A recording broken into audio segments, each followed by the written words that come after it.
Welcome back, y'all. Glenn with Old School Millennial here, and today I'm going to be going over a question, and that is choosing the right tractor for you.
When I'm talking about choosing a tractor, I'm specifically gearing this talk to someone that is a landowner. Maybe you have a small homestead. You're looking to move firewood around, keep up your driveway, brush hog, different things like that. The tractor that I'm standing in front of is a compact tractor. This is a Coyote 2610 hydrostatic. It's got 25 horsepower. Whenever I was looking for a tractor, I spent a good amount of time looking for the right tractor. I had my thoughts on which brands to initially look for, and that turned out to actually, upon further research, I just found that to be, my initial thoughts were not correct. My initial thoughts whenever I was looking at choosing a tractor were really based on what I had seen and what I've been, made to believe over the years.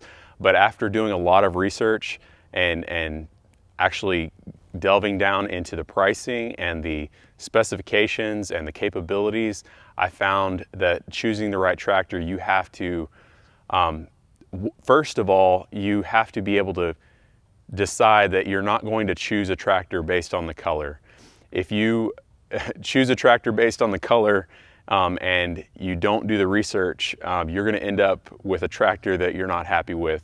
And for someone that that purchases a tractor, you got to realize a tractor is something that is a long-term purchase. Most people end up using a tractor for 20, 30 years. So it's something that you're going to basically have to live with. I mean, unless you want to sell it and then lose money on it. But that's something just to be thinking about. So first off, I'm going to say, take your time. So take your time, do your research, go try out that tractor, go sit on that tractor that you're looking at, go talk to different people that have run that tractor, and go to the tractor forums that have a ton of different information. Everyone's needs are completely different. So, and when I say that, I mean the size property, the uses for your tractor. So some of those things, like for me specifically, I needed a tractor that I could do brush hogging, be able to move firewood around. I needed to be able to upkeep my driveway and run a box blade. I wanted the capabilities of being able to run a tiller. And one of the main things for me was, the first thing that you have to figure out is what's the thing that's going to be the max, that's going to put your tractor to the max capacity, and that's going to be the loader capacity. So for me, my top, one of the most important things for me was being able to lift a round bale. I've got a couple cows, and I've got to be able to move a round bale around, put it into the pasture, and you know, load it and unload it off of a truck. And so that was kind of a non-negotiable. So with thinking about the needs that you have for your tractor, also be thinking about the price point and what your price is, that the range that you're looking within. That could be a used tractor, you know, and you may find that you may be able to get more off from certain brands, new versus used. So just look at that. Speaking from my experience, initially, my thinking was there's two top brands out there, John Deere and Kubota, both great brands, and that's, you know, you grow up kind of thinking those are the main brands out there that you really have to choose from. But after looking at it for a tractor, I actually just started asking different people that I knew that had land. So I have a friend who actually is a rancher, and he has a good amount of land. He's run cattle most of his life, and I just asked him, what tractor do you run? What made you choose the tractor that you have? And he told me, basically he just told me, look up, Google right now, Mahindra versus John Deere.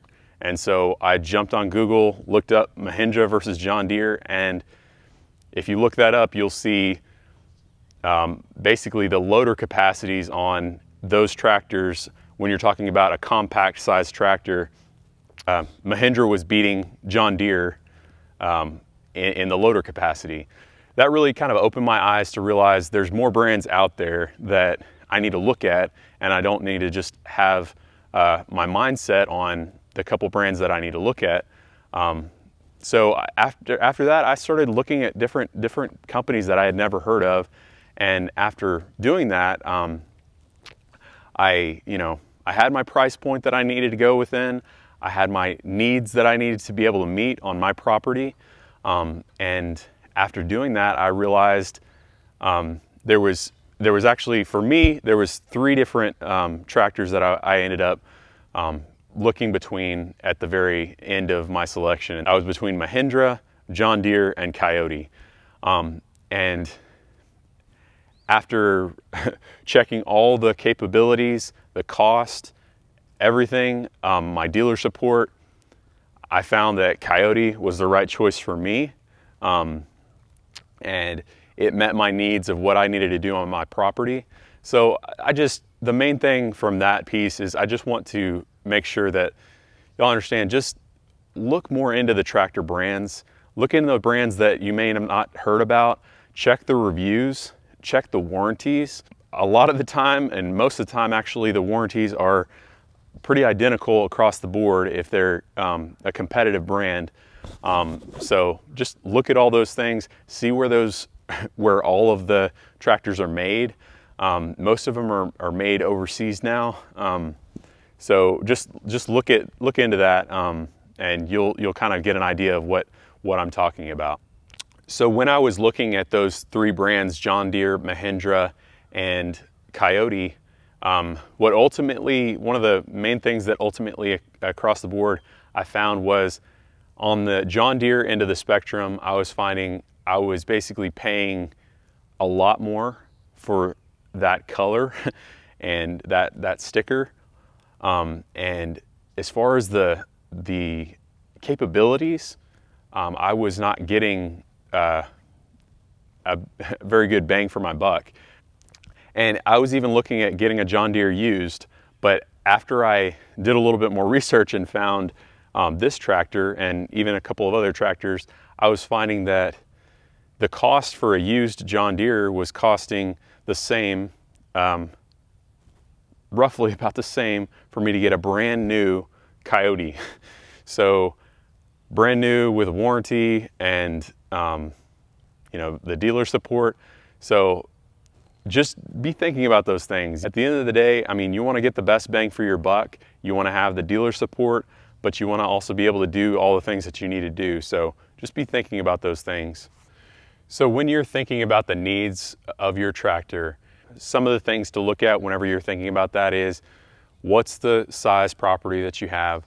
What are the specific tasks that you're going to be using the tractor for? And, you know, like I had mentioned, for me, that's upkeeping a driveway, being able to brush hog, being able to lift round bales, moving firewood around, trailblazing, you know, in my woods, different things like that for me. So with thinking about the needs, you need to think about stuff like four-wheel drive versus two-wheel drive. That's going to depend some on the type property that you have. If you have a lot of hills, if it gets real muddy in your area, I'm going to say most people are going to want a four-wheel drive. I really don't feel like you're going to be mad that you did get four-wheel drive. I don't see that. I don't see that happening. Also, another thing that you're probably not going to be mad if you end up getting, and that is a bucket. A lot of tractors are sold without a bucket, and you know, used for brush hogging or using a box blade. But I'm going to say that most people are going to end up wanting to have a bucket at the end of the day, and you're not going to be mad that you did get a bucket. So another thing to think about is the transmission choice on your tractor. I have a hydrostatic transmission on my tractor, and that's because I'm using the loader a lot. I'm working on hills, and I'm in and out of different areas all the time. A hydrostatic for my situation is a great choice. Just think about what those needs are that you got on your specific property, and that'll help you decide between a hydrostat and a gear driven tractor. So one final and one of the more important things whenever looking at getting a tractor, and that is, think about the future. Think about the long term on what you're going to be using this tractor for. Not only now, but also in the next year, 2 years, 5 years, 10 years. And with that, I'm saying, you know, can this tractor run the implements that you're going to want to run in a couple years from now? And get your tractor set up how you want it to be set up. For me personally, like one example of that is I got the factory to install the third function on the front of my tractor. And I'm going to be using that third function on the front of my tractor to purchase a grapple here in the future. But you know, I don't have a grapple yet, but I'm also thinking about the future, and it's way easier to have that third function on your tractor and then have to add it after the fact. Another thing about thinking in advance and thinking about the future is think about what capabilities you're going to want to be able to achieve in the future. Basically, buy the biggest tractor that you can afford and make sure that that tractor has the capabilities that you're going to want to be able to do in the future. And mainly that I speak to that in regards to lifting capacity, and can that tractor run the implement that you want it to be able to do. Those are very important things that should decide which type tractor that you get. Another thing to be aware of, certain tractors have proprietary equipment that makes it difficult for you to run other type of implements on that tractor. So look into, can this tractor swap in and out other brands of implements? That's one thing that I really liked about the Coyotes. They're very user-friendly and universal. You're able to swap out different implements without any problems. Look into that, because not only is it an upfront cost, but whenever you're looking at purchasing new implements, it may be that you have to purchase those implements from only one source, so that will affect the price. I appreciate y'all joining me today, And I hope this can help some of y'all that are looking at tractors. I know for me, it was a lot of thinking, a lot of research, but I couldn't be happier with my decision on my tractor. It can do everything that I want it to do, and not only that, but it can do what I want to do in the future. My hope is that this video can help y'all kind of maneuver through this decision of choosing a tractor. And if this does, please share this video with some of your friends who are also maybe doing the same thing. For those of you that this is your first time to my channel, to give you an idea, my channel is about getting outdoors, working with tools and equipment, and learning to upkeep a homestead. I made this channel to inspire y'all to get outdoors and work with tools and equipment. So if you like videos like that, don't forget to hit that subscribe button, and I'll see y'all on the next one. Hit that subscribe button. See you on the next one. Bye.